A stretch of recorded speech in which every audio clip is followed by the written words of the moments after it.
This is the truth about what actually happened to Young Dolph's killers and what footage really went viral.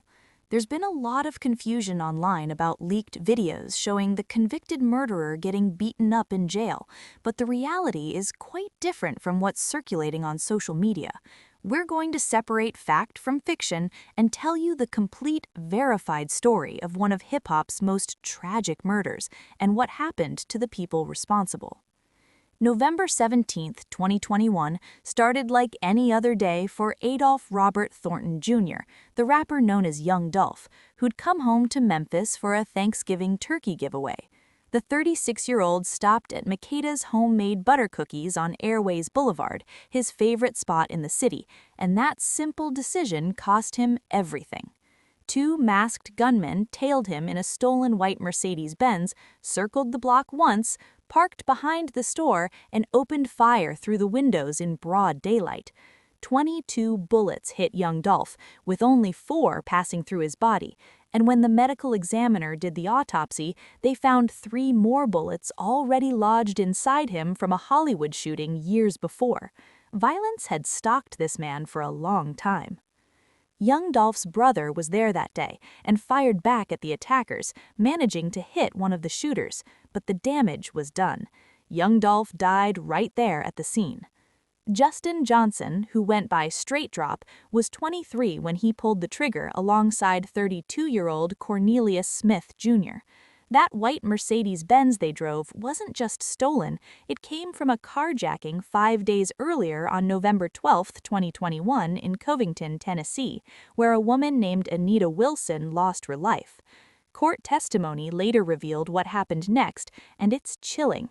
After killing Young Dolph, the two shooters FaceTimed someone they identified as Big Juke, Yo Gotti's brother, and used jailhouse sign language to spell out DOLP so he'd know the job was finished. Smith had been shot by Young Dolph's brother during the attack, so they headed to an apartment complex where he could get his gunshot wounds patched up before going into hiding. Nearly 2 months passed before police could put names to the faces. January 5, 2022, marked the day authorities publicly identified Justin Johnson and put out a fugitive alert, and Johnson actually posted on social media claiming he'd turn himself in, but that never happened.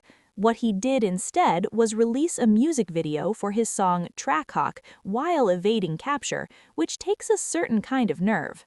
Authorities caught up with both men on January 11, 2022, when Johnson was grabbed at a truck stop outside Terre Haute, Indiana, and Smith was arrested that same day. Their first court appearance came 2 days later on January 13th. And that's when we need to talk about the viral footage claim everyone's been sharing. March 18, 2022, Justin Johnson did get attacked inside Shelby County Jail in Memphis, where another inmate punched him in the face while he was making a phone call in the visitation area at the facility known as 201 Poplar. But here's what actually happened. Johnson walked away without a scratch, no serious injuries whatsoever, and his lawyer, Junie Ganguly, confirmed the whole thing to TMZ and other outlets. Nobody knows why the other inmate went after him, and here's the part that matters most. No verified leaked video of this incident exists anywhere.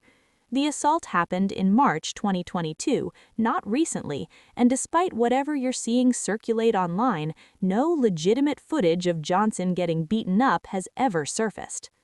Anthony Mims, known on the streets as Big Juke, never sat in a courtroom to answer for what prosecutors said he orchestrated. Yo Gotti's brother ran CMG as second in command, with CMG standing for Collective Music Group, though it used to go by Cocaine Music Group back in the day. Prosecutors laid out their theory. Big Juke put a $100,000 bounty on Young Dolph's head and allegedly placed bounties on every single artist signed to Paper Route Empire, Young Dolph's label. The money was supposed to split like this, at least according to what came out in court. $40,000 each for Justin Johnson and Cornelius Smith, $10,000 for Hernandez Govin, the man who allegedly made the introduction between the shooters and Big Juke. Some testimony put the number at $50,000 per shooter, so the exact split remains murky. Cornelius Smith testified he only saw $800 before his arrest, though his defense attorney later received somewhere between $38,000 and $50,000. Johnson's lawyers insisted there's no proof their client ever collected a dime. Big Juke died on January 13, 2024, exactly 2 years and 2 days after Johnson and Smith first appeared in court, shot outside Perignon's Restaurant and Event Center in Memphis during a post-funeral gathering. He was 47 years old and never faced the allegations. Understanding why Young Dolph became a target means understanding the beef that had been simmering for years between his independent operation, Paper Route Empire, and Yo Gotti's CMG empire. Court testimony revealed that CMG wanted Young Dolph to sign with them, but he turned them down flat and stayed independent his entire career, which some people couldn't accept. Diss tracks aimed at Big Juke and CMG kept the tension boiling, but the conflict went way beyond music. September 17, 2017, brought a shooting outside a Los Angeles hotel where Dolph survived the attack, and people immediately started connecting dots to Yo Gotti. Gotti's associate, Corey McClendon, got arrested but never charged, and the LAPD said Gotti wasn't a person of interest in their investigation. Earlier that same year, during the CIAA tournament in Charlotte, North Carolina, someone fired 100 rounds at Young Dolph, but he walked away without a scratch because he was riding in a bulletproof luxury van. September 23 to 26, 2024, nearly 3 years after the murder, Justin Johnson finally stood trial, and what happened on day 1 shocked everyone. Cornelius Smith took the witness stand and confessed to everything, admitting he killed Young Dolph and pointing the finger at Justin Johnson as his partner in the shooting. Prosecutors brought overwhelming evidence to the jury. Surveillance video captured the murder at Makeda's Cookies. Footage showed Johnson at a crosstown apartment complex 40 minutes later wearing the same clothes, and video from Bass Pro Shop caught him with his daughter in the same distinctive outfit the shooter wore. Security cameras at a parking garage and Valero gas station tracked their movements. Cell phone records told their own story, showing calls between Smith and Johnson right before the killing and a call between Johnson and Big Juke immediately after, plus a text from Johnson's phone the night before displaying the white Mercedes-Benz they'd use as the getaway. Cell tower data pinpointed Johnson at every location that mattered. Physical evidence painted a messier picture. Smith's fingerprints covered the inside of the getaway car, but Johnson's prints were nowhere to be found, and there was no blood or DNA from inside the vehicle. The murder weapons never turned up. Jamarcus Johnson, Johnson's half-brother, testified against him after pleading guilty in June and October 2023 to 3 counts of accessory after the fact.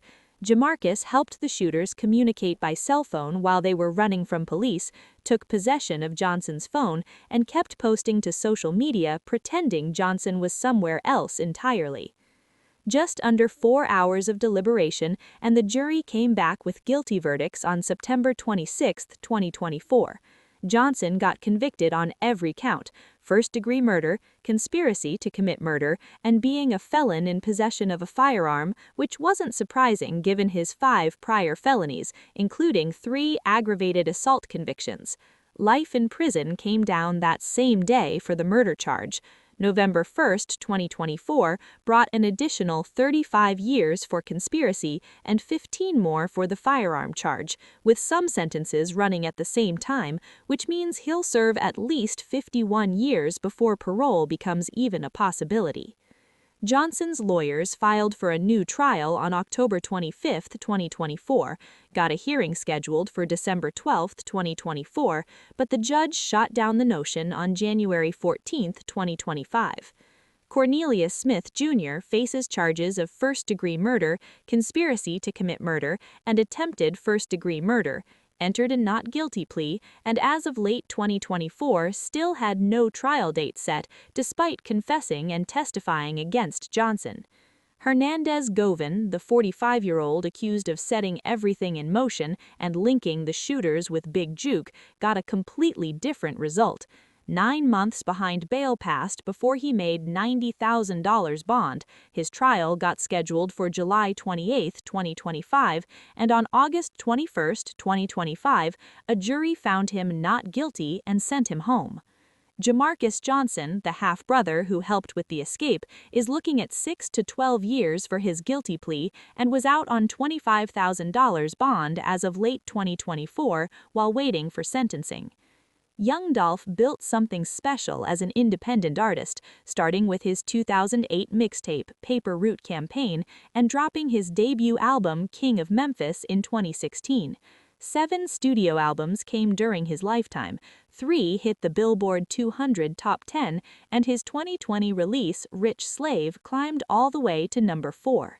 Collaborations with Key Glock, Megan Thee Stallion, T.I., Gucci Mane, and 2 Chainz filled his catalog, and 2022 saw the release of his posthumous album